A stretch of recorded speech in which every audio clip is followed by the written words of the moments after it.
अनिला, ये GDP gas diesel petrol के विकास में ही देश का विकास है क्या? और कोई रास्ता नहीं है हमारे पास? मेरी सबको राम राम। और संदीप जी, आप तो फाइनेंस को बहुत अच्छी तरीके से इन एंड आउट समझते हैं, बिल्कुल किस तरीके से नंबर गेम होता है वो भी अच्छी तरीके से समझते हैं। फिर भी आप मुझसे पूछ रहे हैं कि ये पेट्रोल, गैस पेट्रोल डीजल, जो आपकी परिभाषा में जो जीडीपी आपने यहाँ पर कहा है, क्या इसी से देश का विकास होगा? नहीं जी, ये भी बहुत जरूरी चीज है और देश के विकास के लिए अलग अलग आयाम होते हैं जिस पर देश की सरकार जो है निरंतर कार्य कर रही है। परंतु अगर आप ऑयल प्राइसेस के बारे में बात करते हैं, अभी आपने बहुत अच्छी तरीके से भी बता दिया कि किस प्रकार से केंद्र और राज्य प्लस डीलर किस तरीके से सब कुछ इंक्लूड करके जो प्राइस होता है वो डिफाइन होता है और फिर जो कंज्यूमर होता है वो खरीदता है।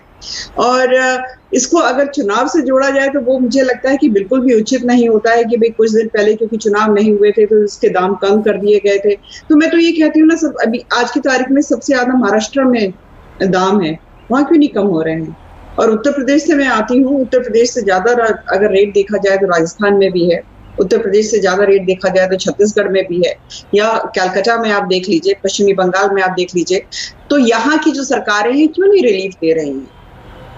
हम जो है 80%, मुझे हैट्रिक हो जाएगा, पर हम जानते हैं कि 80% जो है क्रूड ऑयल जो है हम इंपोर्ट करते हैं। विश्व में केवल 3 देश ऐसे हैं जो सबसे ज्यादा ऑयल इंपोर्ट करते हैं और भारत उनमें से एक है। और जिस प्रकार से आज का माहौल चल रहा है पूरे विश्व में, जो एक वॉर है यूक्रेन और रशिया के बीच में चल रही है, वो इफेक्ट कर रहा है, वर्ल्ड इकोनॉमी पे इफेक्ट कर रहा है। तो भारत पे क्यों नहीं होगा? परंतु जो रिलीफ देना चाहते हैं अपनी स्टेट में, they can go ahead, they can cut down the taxes and they can give relief to the customers of their respective states. वहां पे क्यों नहीं रिलीफ दिया जा रहा है? परंतु अगर ये समझाइए अनिला, क्योंकि एक मिनट बात समझिए। ये रोज रोज जीडीपी की, विकास की बात करना, आम आदमी की परेशानी की बात करना एक थकान हो जाती है दर्शक में भी। लेकिन हम आपका पीछा नहीं छोड़ेंगे, हम ये सवाल लगातार उठाते रहेंगे। पर क्या देश एक ही है ना? हम एक ही देश के बाशिंदे हैं, संघीय ढांचा है, राज्य में जो सरकारें हैं वो भी हमारे देश के ही बनाई हुई हैं, लोगों ने उनको चुना है। ये मेरी कमीज उसकी कमीज से सफेद कैसे, अरे वो घटा दें, हमने तो घटा दिया है। पूरे देश में एक तेल के दाम क्यों नहीं हो जाते? एक राजनीतिक आम सहमति क्यों नहीं होती? ये तेल हमारा कब तक तेल निकालेगा? सीधा सवाल है अनिला, निकाल रहा है ना तेल हमारा तेल जी या नहीं? आपने जो शुरू में एक सजेशन दिया था कि भाई जो ऑयल प्राइसेस हैं इनको भी जीडीपी के तहत लेकर आना चाहिए जिससे कि पूरे देश में एक ही तरीके की प्राइसेस हो। बिल्कुल मैं एंडोर्स करती हूँ आपकी सोच को, पर आपकी या मेरी सोच जो है वो क्या जो नॉन बीजेपी स्टेट्स हैं उसको एंडोर्स करते हैं? सारे स्टेट्स इस पे क्या एक प्लेटफॉर्म पे आने के लिए तैयार हैं? उत्तर वो आप इतनी बातें सुनती हैं, गैर भाजपा शासित राज्यों की आप इतनी बातें सुनते हैं। अनुच्छेद 370 हटाना हो तो आप हटाते हैं ना, कि 56 इंच की सीने वाली ये सरकार है। सीए एनआरसी लाना होता है, आप लाते हैं ना। तो अगर जीएसटी के दायरे में लाया जाए तो दाम घट जाएंगे ना। सुनिए, ये 56 इंच ना 60 इंच हो चुका है और खासतौर से आम आदमी पार्टी के भी प्रवक्ता यहाँ बैठे हैं, वो अरविंद केजरीवाल जी को जाकर जरूर बता दें इस बात को। आप 370 को ऑयल प्राइसेस से जोड़ेंगे क्या? 370 का मसला बिल्कुल अलग है, ऑयल प्राइसेस का मसला बिल्कुल अलग है। ऑयल प्राइसेस जो है गवर्न हो रहे हैं, इंटरनेशनली गवर्न हो रहे हैं। डीरेगुलेट किया गया था, नहीं किया गया था? ऑयल बॉन्ड्स जो है हमारे ऊपर, उसका भार छोड़ के गए हमारे, मतलब कंज्यूमर के ऊपर ही मैं कहूंगी कि भार छोड़कर गए कि नहीं गए? अभी गौरव जी कितना भार है ऑयल बॉन्ड्स का? अनिला, कितना भार है? कितना भार है ऑयल बॉन्ड्स का? 2 लाख करोड़ के करीब पे करना है कि नहीं करना है? 1,37,000 करोड़ जो है, 71,000 पे किए हैं आपने। 71,000 करोड़ पे किए हैं और 23 लाख करोड़ रुपए एक्साइज ड्यूटी बढ़ाकर आपने कमा लिए। 71,000 करोड़ की पेमेंट की है ऑयल बॉन्ड्स की, तो ऑयल बॉन्ड की बात तो मत बताइए कम से कम। नहीं, क्यों नहीं बताएं? बिल्कुल बताऊंगी। जो डीरेगुलेट करने का सिस्टम शुरू किया उसको भी मैं मतलब मुझे बताइए, 23 लाख रुपए मैं 23 लाख करोड़ की बात नहीं कर रहा हूं। 23 लाख रुपए कहीं कमा लो, 71,000 का भुगतान कर दो और कहो जी ये जो कमाई का जरिया है इसका पीछा नहीं छोड़ेंगे जी, क्योंकि ये पैसे देने हैं। कमा लिए 23 लाख, पेमेंट की है 71,000। नहीं तो केवल पेमेंट थोड़ा मुझे समझाइए ना ये। नहीं आप मुझे ये बता दीजिए, हाँ 150 करोड़ की आबादी वाला मेरा देश, आपने देखा होगा पैंडेमिक में भी किस प्रकार से पूरा सपोर्ट सिस्टम दिया, वैक्सीनेशन में जिस तरीके से वैक्सीनेट किया गया है हमारे देश के लोगों को, वो एक एग्जाम्पल अपने आप में स्थापित हो गया है। आप क्या कहना चाहते हैं कि सब कुछ बंद कर दिया जाए? सब कुछ बंद कर दिया जाए? आज भी मैं कहती हूँ तो ये बंद क्यों हो जाते हैं?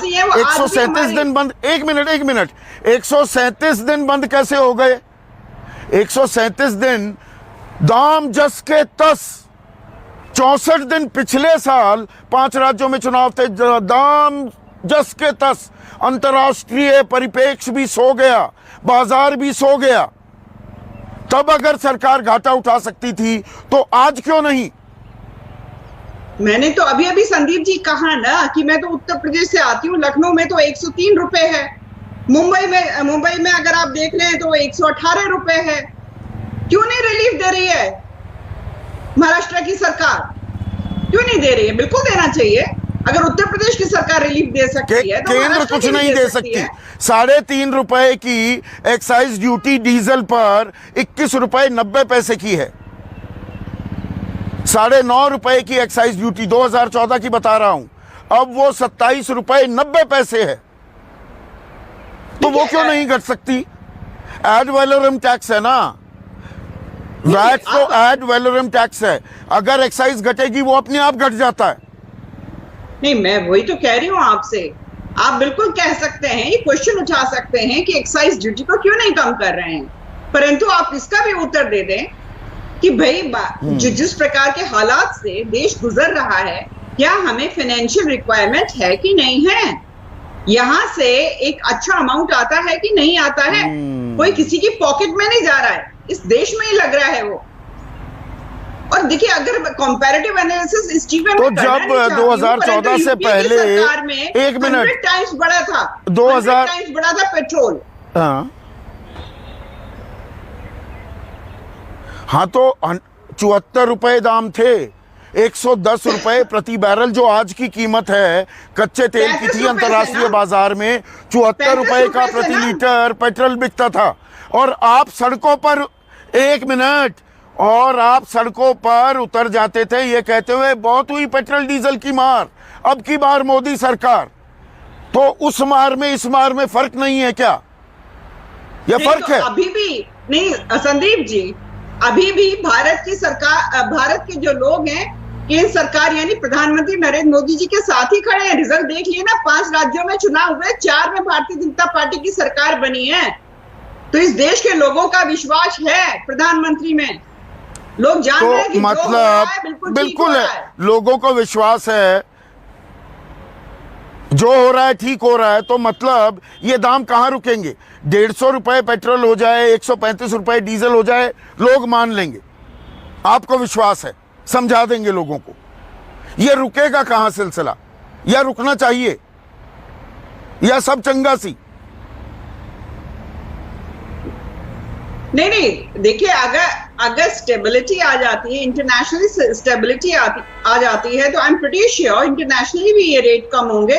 डेफिनेटली यहां पर भी, भारत में भी आप उसका असर देखेंगे। जैसे हमने देखे 20 रुपए प्रति बैरल कच्चे तेल की कीमत डॉलर के हिसाब से आ गई थी, तब तो आपने एक्साइज ड्यूटी बढ़ा दी, तब तो दाम नहीं घटाए। तब भी $20 प्रति बैरल पर भी वही हम दाम दे रहे थे, $120 प्रति बैरल पर भी वही दाम दे रहे हैं। जब 2014 में ये तो चित भी मेरी पट भी मेरी।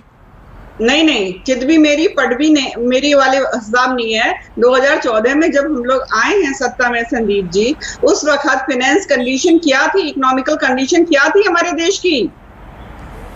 क्या छोड़कर गए थे यूपीए वाले? तो मतलब आप कुछ तो कंपैरेटिव एनालिसिस करिए। Don't be so harsh on the